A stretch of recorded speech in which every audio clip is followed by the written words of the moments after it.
Hello, my name's Matt and welcome to Vectra News, your fill of gaming news for the week of the 1st of March 2014.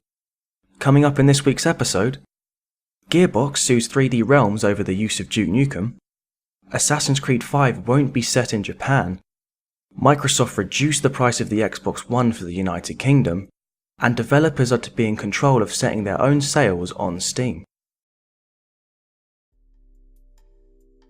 Duke Nukem Mass Destruction is a game that was recently announced as a game for PlayStation 4 and PC gamers, and was to be developed by 3D Realms.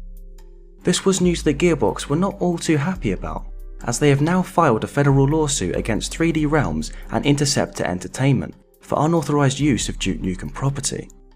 The lawsuit reads, apparently after selling its Duke Nukem IP rights to Gearbox in 2010, 3D Realms sought to privately convince others that the sale never happened.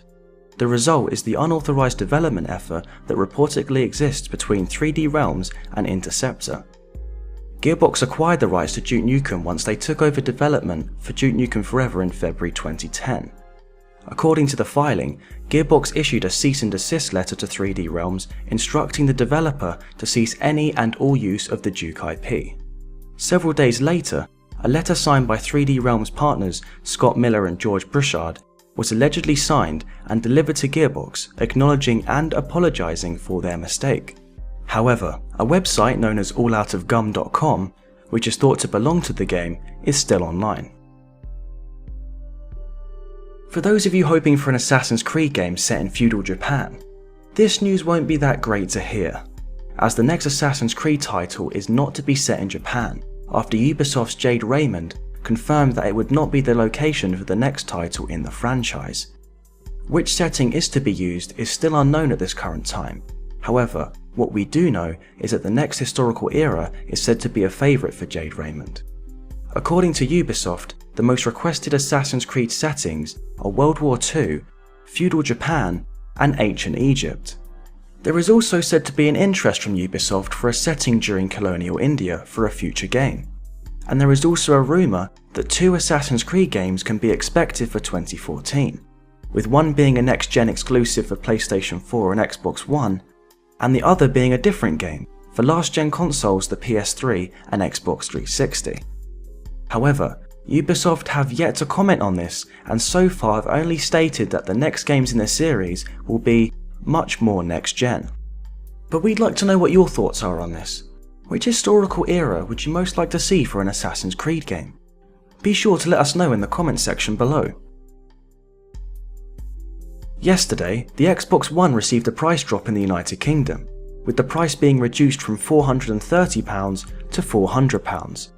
In addition to this, Microsoft has announced a Titanfall bundle for the console, which includes a free copy of Titanfall along with the Xbox One. This deal will be available from the 11th of March and will contain a download code that will provide you with access to the game. As for other countries, there has been no confirmation of a price cut. However, the Titanfall bundle will not be limited to the UK. The reasoning behind this price cut could be due to its main competitor Sony, who offer a cheaper alternative. Although this could just be an attempt to further promote the launch of Titanfall and gather a greater interest for one of the most anticipated games on the Xbox One system.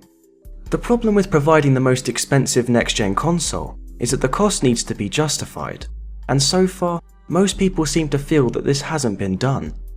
Industry figures suggest that the PS4 is currently outselling the Xbox One, with Sony achieving 5.3 million sales worldwide. There is also some controversy about this system receiving a price cut so soon after its launch, but Microsoft have stated that this price cut doesn't mean their system is struggling. In regards to Steam sales, Valve is giving developers the control of the timing, duration, and discounts for the sales of their games. Developers will now have the ability to set up the sales for their games on Steam, and have full control over what prices they set and how long they last for. The new Steamworks tools cover week-long promotions, where developers can decide to join and set a percentage discount, as well as custom promotions, in which the price and duration can be set for anywhere up to a 2-week time frame. These sales can be set up to 2 months in advance, but unlike the usual holiday sales, Discounts on a developer's game won't cause the game to suddenly appear on the front page of Steam. Users will need to be looking for the game in order to notice that it's on sale, meaning that it's down to the developers to spread the word and raise awareness of discounts that they plan to do. Valve have described this change as another effort to shorten the distance between developers and publishers. It will be interesting to see what sales developers plan on creating, but most importantly, how this will affect our wallets.